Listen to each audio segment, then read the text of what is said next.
안녕하세요 여러분. 오늘은 마이크가 좋죠. 어저께 찍은 영상에 대해서 사과 말씀 올리겠습니다. 제가 영상을 찍으려고 하다가 이 마이크에 이 케이블을 마이크를 떨어뜨려가지고 케이블이 망가졌어요. 그래가지고 어제 안 찍으려다가 그래도 뭐 되겠지 하고 핀 마이크를 사용했는데 핀 마이크가 좀 거리가 있으니까 마이크 성능이 너무 나빠서 저도 막 최대 볼륨으로 해야지 들리더라고요. 그래서 안 올렸어야 되는데 여러분들이 엄청 짜증 나신 것 같아요. 네, 죄송합니다. 그러면 사과드리려고 영상 켰습니다. 네, 착하죠. 네, 잘 들리죠? 네, 오늘 케이블 쿠팡에서 주문해가지고 이렇게 근데 가까이서 찍어야 되냐면 케이블을 잘못 주문해가지고 이렇게 그 코일로 되어 있는데 이게 잘 안 늘어나서 아직 길이 안 들어가지고 이렇게 카메라하고 멀리 못 떨어집니다. 네, 여러 가지로 연락합니다. 오늘 오도클 강의하고 왔습니다. 2주 후에 대면으로 이제 자본의 미스터리를 하게 되는데요. 오전에 이제 10시부터 12시까지 제가 하잖아요. 그런데 아주 재밌는, 오늘 광고 들어보니까 굉장히 흥미로운 게 있더라고요. 여기 재능이 있으신 분들이 많으시니까 우리 학장님이 재능 있는 분들이 한번 발표하는 시간을 갖겠다 해가지고 4-5분이 이제 신청을 하신 것 같아요. 아직까지는. 근데 오후에 VOD가 아니라 이제 생방으로 여러분들이 오도콜 유튜브를 보시거나 아니면은 오셔서 들을 수 있는데요. 저는 오후 일정에 따라서 그 자리에서 저는 꼭 들을 거예요. 근데 그 자리에 있어서 들을지 아니면 유튜브로 듣게 될지는 모르겠는데 뭐 어떤 내용들이냐면 띠부띠부실과 로 상호하는 비트코인 뭐 너무 재밌겠죠. 그다음에 외국 거래소 이용하는 거 그거 저한테 많이 물어보시잖아요. 그거 선수가 계세요. 외국 거래소 이용하고 이렇게 하는 거 그런 거 강의하시겠다고 하고요. 또 트레이딩 하는 방법, 그러니까 코제 정리하고 트레이딩을 엮어가지고 하신다는데 어떻게 하실 건지 궁금하기도 하고 뭐 이런 아주 재능이 많으신 분들이 이렇게 저희 오도클에 많이 계세요. 그래서 그분들이 이렇게 발표하시니까 여러분들한테 도움이 많이 될 텐데 안타깝게도 이게 일반인들한테는 오픈이 안 된답니다. 광고예요. 오도클 광고. 네. 오도클이 뭐냐 물어보시는데 오태민의 독서클럽이라 그래가지고 제가 양현재에서 이번 4월부터 쭉 이렇게 책을 한 권씩 선정해서 하는 그런 강연입니다. 여러분들께서 그것의 문의는 오도클 문의는 제가 여기 가능하면 이 영상에 링크에 올려놓게요. 제가 찾으면 아니면 여러분들께 찾아 들어가시면 됩니다. 자본의 미스터리라고 책을 이제 하게 됩니다. 오늘 제국이 끝났고요. 자본의 미스터리 정말 명저죠. 그걸 한 번에 끝낼 수도 있고 2번 할 수도 있어요. 3번은 안 할 거예요. 그게 책이 얇아서 그렇게 제국처럼 여러 번 이렇게 할 필요는 없고 여러분들이 읽으면 다 이해가 되시는 거기 때문에 마지막 책은 지금 고민 중인데 오늘도 얘기가 나왔는데 제가 고민하고 있어요. 그러니까 유력한 후보 중에 하나가 비트코인 강했다의 2부 박지편을 좀 하고 싶어요. 그래서 여러분들께서 의견을 좀 주십시오. 박지편을 할 때 여러분이 저의 도움이 필요한지 아니면 그냥 읽으면 이해가 됐던 건지 그게 꼭 필요하거든요. 제가 영상에서는 얘기 안 했지만 박쥐 책이 아니고 그게 박쥐 그림을 예쁘게 그려주신 거고 이게 박쥐 얘기가 아니고 그게 현재 금융 시스템의 가장 기본적인 원리 화폐금융론의 아주 기본을 제가 우화로 이렇게 풀어낸 겁니다. 그래서 비트코인을 이해하시려면 그냥 달러나 원화가 무조건 안 좋다 이렇게 생각하지 마시고 그게 어떤 시스템으로 운영되는 건지를 그리고 어떻게 변화 발전해서 그런 신용화폐까지 왔는지를 좀 이해하실 필요가 있죠. 근데 저는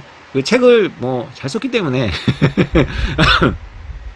어렵지 않게 썼기 때문에 제 설명이 따로 필요하다는 생각 들지 않았는데 그게 이제 또 제 편견일 수도 있으니까 그걸 여러분들께서 원하시면 그 책을 하고요. 마지막 책으로 처음에 제 책 마지막 롱술로 했으니까 마지막 책 비트코인 강했다 2부를 할 수 있고요. 여러분들께서 원하지 않으시면 제가 생각하고 있는 다른 책들 K에 대해서인가라는 책이 있어요. 임명묵 씨가 쓴 대학생일 거예요. 대학 졸업했나? 하여튼 좀 아주 젊은 분인데 통찰력 있는 책을 썼어요. 그래서 저는 작년에 나오자마자 봤는데 그 책을 보면 한국의 이제 개토들에 대해서 이제 그분이 이렇게 경험한 이야기, 여러분들이 잘 모르는 또 하나의 대한민국에 대해서 우리가 고민해 볼 수 있고요.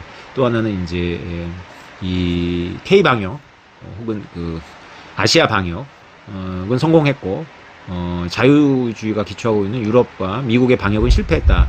그 책을 쓸 때까지만 해도 그게 맞았어요. 그게 정설인데 완전히 뒤집어졌죠. 지금 중국이 헤매고 하면서 오히려 이제 역전되는데 이런 상황에서 그 책을 다시 읽으면서 우리가 얻을 거 얻고 반성할 거 반성해 볼 수 있는 그런 재미있는 시간이지 않을까라는 생각도 드는데 제가 막연하게 이제 중국 얘기를 좀 하고 싶어요. 마지막 책으로는. 그래서 중국에 대해서 일본 얘기 많이 했고 유럽 얘기 했으니까 중국에 대해서 책을 하나 선정해서 한번 같이 읽을까도 고민하고 있습니다. 그래서 여러분들께서 의견 주시면 감사하겠고요.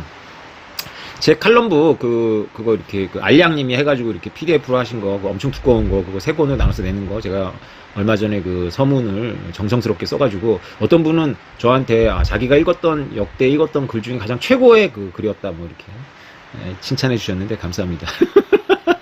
책 팔아먹으려고 진짜 별짓 다 하는 것 같죠? 예. 아무튼, 그게, 굿즈예요, 굿즈. 그래가지고 그걸 이제 일반적으로는 팔지 못하고, 이번에, 아마 찍어내면 이게 이제 마지막이라고 저는 생각을 해요. 1회차라고 되어 있지만 아마도, 그 원 저작자인 저도 있지만, 이제 저의 의지만이 아니라 이제 환경 비즈니스 쪽의 의지도 있기 때문에, 이번이 마지막일 거라고 생각하시면 됩니다. 그런데 그게 실비로 제공을 해요. 일단 오도크 회원들한테는 실비보다 더 낮춰서 제공하는 것 같아요. 오도크 회원 아닌 분한테는 조금 이제 실비보다 약간 이제 없거나 거의 실비인 것 같아요. 근데 그게 그 가격이 되려면 제가 학장님한테 여쭤보니까 그 가격이 되려면 몇 권 이상을 찍어야 되는데 지금 안 되는 것 같습니다. 그래서 학장님이 저한테 고민을 털어놓으셔가지고 제가 한 번 더 여러분들한테 그렇게 많은 분들이 신청하기를 원하는 건 아닌 것 같고요. 그것만 이렇게 딱 넘으면 그 가격대에 제공할 수 있나 봅니다. 디테일하게는 저는 잘 모르지만 어쨌건 책 제목은 비트코인의 방주라 그래가지고 기한이 왔는데 너무 디자인도 좀 무거운데다가 제목이 너무 진지하다. 그래서 그냥 드라이하게 가자. 그래서 제 아이디어는 비트코인의 계절 2017-2022 이렇게 해서 5년간 이렇게 비트코인의 계절, 비트코인의 사계절도 아니고 비트코인의 계절 이렇게 가자라고 제가 주장했습니다. 어떻게 생각하시나요? 네. 이거는 이제 관련한 링크를 이렇게 밑에다가 제가 달아드릴 테니까 관심 있는 분들은 그냥 이번 기회에 다음에 이제 문제가 뭐냐면 이제 학장님한테 그냥 주문 들어온 것만 찍으면 안 될까요? 이랬는데 또 하나의 문제가 뭐냐면 좀 단가를 낮추려면 더 찍어야 되는 것도 있지만 또 하나는 뭐냐면 이제 애매해진다는 거예요. 뭐냐면 이제 더 찍어놓고 분명히 그 책 못 구해요 이런 분들이 있을 텐데 더 찍어놓자니 가늠할 수가 없고요. 딱 주문한 것만 찍으려고 하시는 것 같아요. 그래서 여러분의 의사표현을 좀 확실하게 주말동안 해달라는 의미에서 링크를 걸어놓겠습니다. 책 장사는 아니고요. 돈도 안 됩니다, 사실은. 그러니까 권학자님이나 저나 그냥 사실은 봉사한다는 차원에서 하는데 아무튼 그냥 그렇게 참고하시고요. 비트코인 가격이 오르네요. 그죠? 왜 오르는지 저는 모르겠어요. 제가 말씀드렸던 365일 중에 5일이 오는 거 아닌가? 이런 생각도 들고요. 아니 말고. 60일? 제 아내가, 오늘 오도크레스는 얘기했지만 제 아내가 당신은, 별로 필요가 없다. 이렇게 얘기를 했어요. 사람들이 가장 원하는 거는 비트코인 가격이 오를 거냐 떨어질 거냐라는 걸 알려주는 건데, 사람들이 별로 궁금해하지 않는 것에 너무 잘 알고, 많이 아는 것 같지만, 많이 말하지만, 정작 사람들이 제일 궁금한 거는, 알려주지 않는 데다가 헛발질을 그렇게 많이 하냐. 그래서, 제가 요새 급 겸손합니다. 네, 할 말이 없습니다. 그래서 요새 가격이 왜 오른지는 모르겠고요. 더 올랐으면 좋겠어요. 그러니까 비트코인 강한 것 같기도 한데, 의외로 강하죠.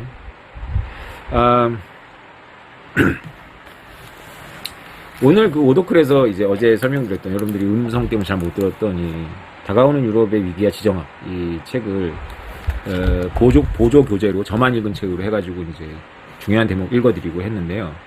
제국 책 이렇게 이 책을 이렇게 저는 이번에 2번째 완독을 했습니다. 뒤로 갈수록 재밌어지고 마지막에 이제 리얼 포거슨이 이 책을 왜 썼는지에 대한 이해를 할 수 있는 명문장들이 이제 나오는데요. 제가 이 책 설명을 하면서 오늘 오더클에서 말씀 안 드렸는데 비트코인 얘기를 하는 게 목적이잖아요. 결국은 비트코인의 인문학이니까. 근데 말을 못했던 것 같아요. 그래서 이 책의 202페이지 보면 유로화의 암담한 미래에 대해서 얘기가 나옵니다. 유로화의 암담한 미래가 왜 암담하냐? 일단 유로는 유럽 이상주의자들이 평화를 제도화하기 위해서 만든 기구인데다가 구소련이 몰락한 이후에 낙관주의가 굉장히 팽배해서 서유럽에는 더 이상 전쟁은 없다. 뭐 이런 그런 낭만적인 생각을 하는 사람들에 의해 가지고 속도가 막 붙은 거죠. 그래서 이 화폐도 이제 그런 분위기에서 반대들이 경제학자들이 워닝을 많이 했음에도 불구하고 쭉 밀어붙였는데요. 프랑스하고 독일이 사이가 되게 좋았어요. 그때 분위기가. 독일의 탱크 부대가 개선문 앞을 행진하는 그런 퍼포먼스까지 보이고. 이게 사실 말이 안 되잖아요. 여러분들 그 납득이 되세요. 우리나라 남대문 앞에 일본 자위대 기갑대가 이렇게 사열하는 걸 쫙 가면서 그런 풍경을 연출하면서 이렇게 두 나라의 우애를 강조하고, 유럽 연합이라는 게 결국 프랑스하고 독일이 짝짝꿍해서 잘 지내자 뭐 이거니까. 그러니까 결국 그렇게 사이가 좋았던 프랑스하고 독일이 유로 때문에, 우리가 종이 돈 유로 때문에 이제 사이가 멀어진다는 게 이게 설명이 나와요. 202페이지에. 그것만은 아니지만 그게 이제 굉장히 큰 원인이 된 겁니다. 왜냐하면 프랑스는 실업률 때문에 인플레이션 화폐를 원하는 거예요. 완화적 통화 정책을 원하는데, 사실상 유럽을 떠받치고 있는 독일은 채권 국가란 말이죠. 무역 흑자국이에요. 그러니까 채권을 보호하기 위해서 그 건전한 유로를 원해요. 건전한 돈. 예. 그래서 이 삐그덕거리는 근본적인 이 지진대거든요, 이게. 일단 지중해 연안의 남부 유럽, 그리스는 극단적인 거고, 지중해 북부의 남부 유럽은 죄다 인플레이션 화폐를 원하죠. 예. 그리스는 뭐 그보다 훨씬 더 가서 채권을 말소할 수준의 인플레이션 화폐를 원했던 거고. 근데 독일은 절대 그렇게 할 수가 없어요. 그러면 자기네들이 무역 흑자로 누적되어 있는 채권이 전부 작살나는 거죠. 예. 자, 이게 잘 생각해 보세요. 이거는 관료 시스템을 우리가 공부할 때 생각해 봐야 되는 건데요. 여러분, 편의점에 알바생을 보호하는 방법이, 편의점에 현금이 없어요. 그러니까 편의점에 현금이 알바생을 믿지 못해서 없는 게 아니고요. 뭐 그것도 있겠죠. 그런데 편의점에 현금이 없는 시스템을 만들려고 하거든요. 주기적으로 계속 이게 뭔가 이렇게 입금을 하도록 되어 있어요. 물론 또 신용카드를 많이 사용하지만, 왜냐, 편의점이라는 게 거기에 주인이 없고 알바생들이 이렇게 기계적으로 이렇게 서비스를 하는 곳인데, 편의점 알바들이 그 목숨을 걸고 하는 거 있는 건 아니잖아요. 근데 거기에 돈이 있다면 무장 강도가 얼마든지 그 타겟이 되잖아요. 한밤중에도, 예를 들어서 낮에 편의점은 모르겠지만 한밤중에도 여러분들이 이렇게 으슥한 골목을 가다가 불이 환하게 켜져 있는 편의점을 보면 마음이 편안해지잖아요. 편의점이라는 게 원래 마케팅적으로 24시간 편의점이라는 게 그런 뭐죠? 그 방범의 어떤 그런 목적도 있어요. 방범을 하나의 마케팅적으로 삼은 거죠, 24시간 편의점이. 그래서 그 편의점이 이렇게 불을 밝히는 것이 일종의 우범지대를 좀 이렇게 우범화를 좀 막는 건데, 자칫 잘못하다가 편의점 자체가 이제 그 범죄 타겟이 될 수 있단 말이죠, 그죠? 미국의 슬럼가 같은 경우에는 이렇게 막 그 피자집도 이렇게 철조망으로 되어 있잖아요. 그 편의점에 들어가봐야 거기에 돈이 없도록 하면 훔쳐갈 게 없죠. 물건밖에 없는 거예요. 물건 훔치기에는 뭐 이렇게 값어치 있는 걸 싹 다 해가지고 차에다 싣고 뭐 이렇게 무게 대비 별로 안 나오고, 그걸 또 처리하는 과정에서 걸리니까. 중국이라면 이제 제가 중국에서 이런 걸 했던 제 친구가 얘기해 주는데, 중국은 이렇게 할인 매장이 어느 날 한국계 할인 매장이 이렇게 싹 비었답니다. 물건이 없대요. 왜냐면 중국인 점주가 다 물건 싣고 낙타 등에 싣고 사마르칸트 사막으로 튀었대요. 이거 제 친구가 그 회사에 중요한 했기 때문에 알려준 겁니다. 네. 온갖 일이 다 벌어지는 게 중국인데 너무 쌍장하면 재밌죠. 여러분들 생각해보세요. 롯데마트나 홈플러스나 뭐 이마트에 있는 물건을 그 지점장이 전부 자기가 입마이 포켓하기 위해서 낙타 등에 싣고, 아무도 잡을 수 없고 GPS도 안 터지는 사마르칸트 사막으로 그 사막 있잖아요, 그죠? 저쪽 서쪽에 제가 사마르칸트라는데 그게 아니고 있잖아요, 있어요. 그 사막으로 튀었대요. 네. 못 잡는 거예요. 네. 뭐 그런 경우는 있지만 한국에서는 너무 눈에 띄고 갈 사막이 없잖아요, 그죠? 그러니까 이제 현금을 없애는 거죠. 제가 무슨 말을 하려고 하는 거냐면, 유로화를 더 찍을 수도 있고 더 찍지 않을 수도 있기 때문에 유로화에 대해서 독일과 프랑스의 갈등이 생기고 사이가 멀어지는 겁니다.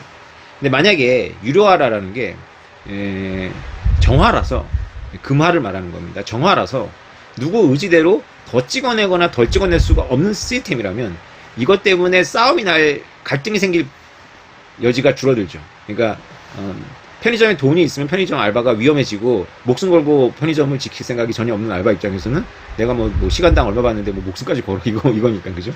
예. 그런데 거기서 돈을 없애버리면 알바와 그 편의점 보호하는 것처럼 이거를 사람이 어떻게 할 수 없고 정책이 어떻게 할 수 없는 것을 만들면 되는 겁니다. 정책의 제약은 정책의 유도리는 더 줄어들지만 이것이 자기를 보호하는 방법일 수 있는 거예요. 예. 그러니까 SDR은 안 되는 거예요. 그러니까 특별인출권이라고 해가지고 IMF가 만드는 거 있어요. 그러니까 달러를 믿을 수 없고 달러가 한 나라에 지배되니까 케인즈가 브레튼 우드 체제를 만들 때 케인즈의 주장인 방코르를 IMF가 1960년대에 부활을 시킵니다. 부활을 시키는데 일본의 그 대장성 관료들이 정치인들을 대동해서 뉴욕을 방문해가지고 IMF 총재를 만났는데 IMF 총재를 만난 일본의 정치인들이 저희들 이제 왔으니까 그 SDR 보관하고 있는 금고 좀 구경할 수 있습니까? 이렇게 얘기를 했대요. 일본이 중요한 파트너였거든요. 그 당시 무역 흑자국이니까. 그 SDR은 진짜 장부거든요. 종이가 아니에요. 지금 장부예요, 장부인데 사실은 이제 어떤 돈이라기보다는 특별인출권이라는 게 적자국에 대해서 채무를 연장해 주는 거예요. 쉽게 말하면. 근데 그거를 이제 무작정 연장해 주는 게 아니라 카운트 파트너가 있는 거죠. 그러니까 화폐인 거죠. 사실은 장부가 연장이 되는 거니까. 사고 팔 수 있습니다. 그래서 국가들은. 근데 어쨌건 그 SDR은 정치적 요구에서 더 늘렸다 줄였다 할 수 있잖아요. 그죠? 그런데 그것이 갈등의 씨앗이 되겠죠. 유로가 프랑스하고 독일의 갈등의 씨앗인 것처럼. 그래서 인간이 혹은 정치적 과정을 통해 가지고 모든 게 유연하게 바뀌는 것이 반드시 좋은 것은 아니다. 그래서 유연하게 바뀔 수 없는 사람의 의지로 되지 않는 어떤 그런 표준이 필요하다.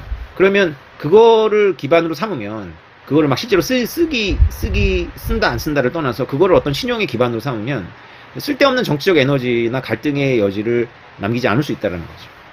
네. 뭐가 생각나죠? 네.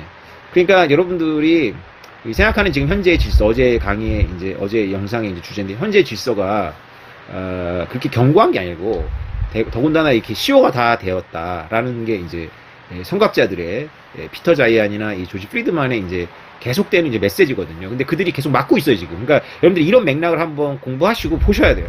그러면 그 맥락에서 이분들이 물론 뭐 피터 자이안은 뭐 비트코인, 웃습니다. 예.